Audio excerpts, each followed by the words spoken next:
Ang bagay pa na gusto naming ipaabot, ang mga Muslim po hindi tinatalikuran o tinatakwil si Jesus Christ na anak ni Birheng Maria. Karamihan sa ating mga kababayan, ito ang akala nila, ang mga Muslim hindi naniniwala kay Kristo. Kung ito po ang inyong pag-aakala, ipagpaumanhin niyo po, ngunit ito ay mali.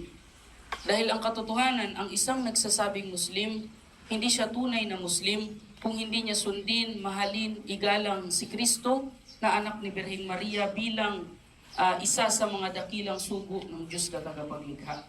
So, we Muslim believe that Jesus Christ, nakagawa siya ng napakaraming mga miracle. Katulad ng binuhay niya ang patay, pinakita niya ang bulag ng mata, pinalakad niya ang pilay, pinagaling niya ang may ketong at marami pang iba. Pero lahat ng yaon nagawa niya hindi sagana ng kanyang sarili. Kundi pinagkaloob lang ng Diyos na naglikha sa kanya, na nagsugo sa kanya. So kami ring mga Muslim naniniwala na si Jesus, sinabi niya sa kanyang kapahayagan na ang sabi niya, ang lahat ika ng ginawa kong ito ay hindi saganang sa akin, kundi nagmula lamang sa Diyos na nagsugo sa akin.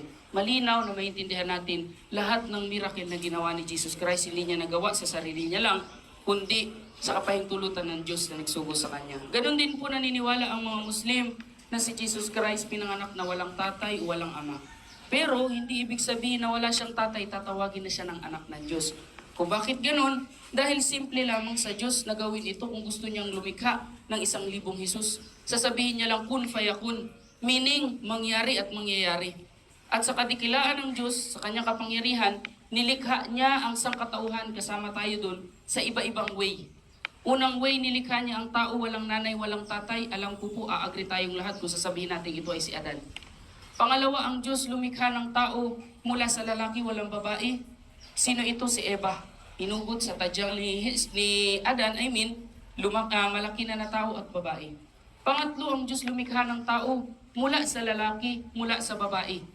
Kabaliktaran ni Adan. Sino ito? Tayong lahat. May nanay, may tatay. Panghuli and final, ang Diyos lumikha ng tao mula sa babae, walang lalaki. Kabaliktaran ni Eva. Sino ito? Si Jesus na anak ni Birheng Maria.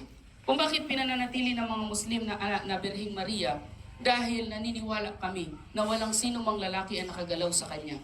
Si Joseph the Carpenter po, yun ay hindi tunay na tatay ni Jesus, kundi nilagay lamang bilang tatay-tatayan niya. At isang bagay pa, ang mga Muslim, walang sinasamba kundi ang nag-iisang Diyos na nagbigay buhay lamang sa atin. Sinasamba natin ito ayon sa kanyang kagustuhan, kung paano siya sinamba at pinasasamba ng lahat ng mga propeta. So, ang Diyos na yaon siyang Diyos ni Adan, Diyos ni Eva,